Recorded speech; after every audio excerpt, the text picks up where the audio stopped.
नमस्कार बच्चों, उम्मीद है आप सभी बहुत अच्छे से होंगे।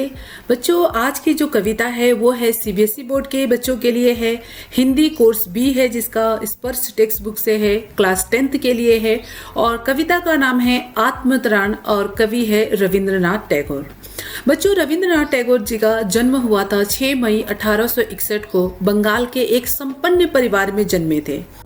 रविन्द्रनाथ ठाकुर सबसे पहले भारतीय थे जिनको नोबेल पुरस्कार से नवाजा गया था।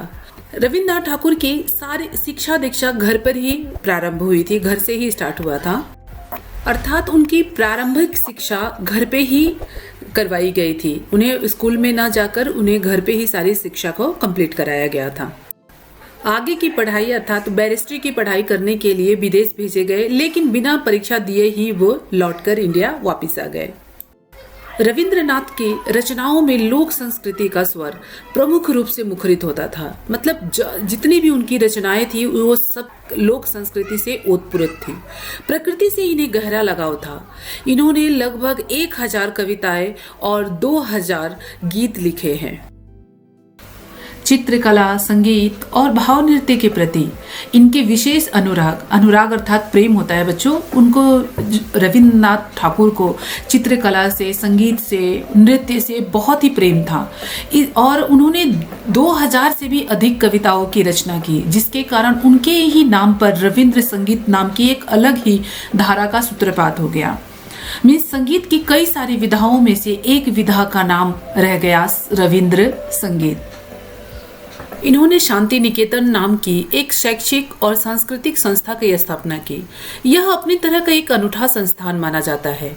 बच्चों, आप कलकत्ता में ये अभी भी मौजूद है। आप वहाँ कभी भी जा सकते हैं, घूम सकते हैं, देख सकते हैं।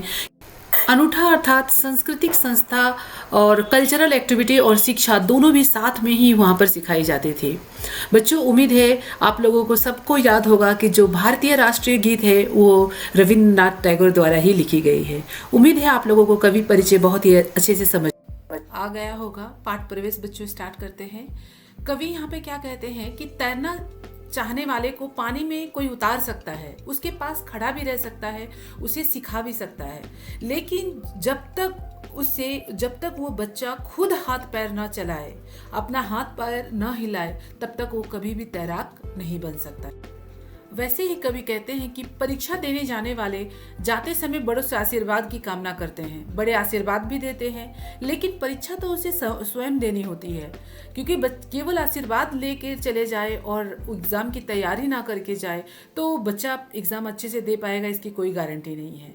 आशीर्वाद तभी काम कर सकता है जब आप मेहनत करोगे, तभी आशीर्वाद आपका काम करेगा। अर्थात आपका स्वयं का मेहनत भी होना चाहिए। वैसे ही आगे क्या कहते हैं कि पहलवान कुश्ती तो लड़ते हैं, दर्शक क्या करते हैं, उन्हें केवल उत्साह बढ़ाते हैं, दर्शक उसको उनका मनोबल बढ़ाते हैं, मगर कुश्ती उन्हें खुद लड़नी पड़ती है।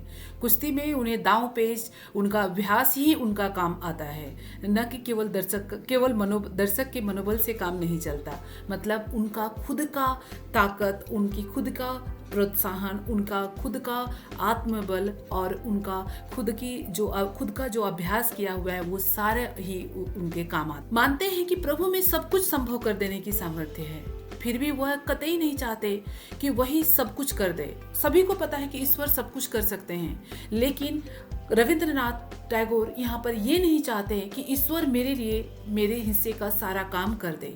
कवि कामना करता है कि किसी भी आपद विपद में, किसी भी द्वंद्व में सफल होने के लिए संघर्ष वो स्वयं करे। कवि प्रार्थना करता है कि दुख मुझ पर आए, लेकिन उसके लिए, उस दुख का निवारण करने के लिए, उसको दुख को समाप्त करने के लिए उसके लिए जितना संघर्ष करना पड़े वो संघर्ष स्वयं करना। तो आखिर रविंद्रनाथ चाहते क्या है, आगे हम लोग इस कविता में देखते हैं। बच्चों, इस कविता को रविंद्रनाथ ठाकुर ने बंगाली भाषा में लिखा था और इस कविता का अनुवाद आचार्य हजारी प्रसाद द्विवेदी जी ने किया है। द्विवेदी जी का हिंदी साहित्य को समृद्ध करने में एक अपूर्व योगदान, मतलब हिंदी साहित्य को पूरा करने के लिए उसमें एक बहुत बड़ा योगदान है हजारी प्रसाद द्विवेदी जी का। और उनका यह अनुवाद यह बताता है कि मूल रचना, मतलब कि कविता का जो मूल भाव है उसको बिना छुए हुए, उस कविता की आत्मा को बिना टच किए हुए उन्होंने उस कविता की भाषा का रूपांतरण किया है। आत्मत्राण, त्राण का अर्थ होता है रक्षा करना। तो कवि यहाँ पर कहते हैं कि विपदाओं से मुझे बचाओ, यह मेरी प्रार्थना नहीं, केवल इतना हो करुणा में, कभी न मैं विपदा में पाऊं भय। तो कवि यहाँ प्रार्थना करते हैं कि विपदा में मुझ पर न आए, ईश्वर से ऐसी प्रार्थना नहीं करते। क्या कहते हैं कि हे करुणा में मुझ पर इतना कृपा करो केवल कि विपदाओं से मुझे मत बचाओ, लेकिन उस विपदा से मैं कभी डर ना पाऊं, मुझे एक ऐसा आशीर्वाद दो कि मैं उस विपदा से कभी भी डर ना पाऊं। सेकंड पैराग्राफ में कहते हैं कि दुख ताप से व्यथित चित्त को न दो सांत्वना नहीं सही, पर इतना होवे करुणामय, दुख को मैं कर सकूं सदा जय, कोई कहीं सहायक न मिले तो अपना बल पौरुष न हिल। बच्चों, चित्त मतलब होता है मन, और करुणा में यहाँ पर ईश्वर के लिए आया है। तो ईश्वर से कवि क्या प्रार्थना करते हैं कि दुख के समय में मेरे मन को सांत्वना न दो, न सही, लेकिन मैं उस दुख पर विजय प्राप्त कर सकूं, दुख को कर सकूं सदा जय। अर्थात होता है बच्चों कि उस दुख पर मैं विजय प्राप्त कर सकूं, मुझे में इतनी शक्ति कर दे दो, कोई सहायक न मिले तो भी अपना बल पौरुष, पौरुष मतलब होता है बच्चों पुरुषार्थ, तो अपना बल पौरुष नहीं हिलना चाहिए। इस तरीके से कवि प्रार्थना करते हैं। हानि उठानी पड़े जगत में, अर्थात संसार में मुझे बार बार हानि उठानी पड़े, लाभ अगर वंचना रही, वंचना अर्थात होता है बच्चों धोखा, लाभ अगर मुझे बार बार धोखा दे रही है तो भी मन में न मानो है, तो भी उस समय भी मैं अपने मन में कभी भी मन को निराश ना होने दूं, हार ना मानूं। मेरा त्राण करो अनुदिन, अनुदिन मतलब होता है रोज, रोज मेरी रक्षा करो, मैं ऐसी प्रार्थना नहीं करता, यह मेरी प्रार्थना नहीं, बस इतना होवे करुणा में, तरने की हो शक्ति अनामय। इस शरीर को इतना स्वस्थ करो कि मैं मुझ पे कितना भी दुख आने दीजिए, लेकिन मैं उसे अपनी शक्ति के हिसाब से, अपने शक्ति के अनुसार से मैं उसे तय कर सकूं, उस दुख को मैं पार कर सकूं। मेरा भार अगर लघु करके ना दो सांत्वना नहीं सही, केवल इतना रखना अनुनय, वहन कर सकूं इसको निर्भय, नत शिर होकर सुख के दिन में, तब मुख पहचानू छिन छिन में। बच्चों, लघु अर्थात होता है कम कर देना।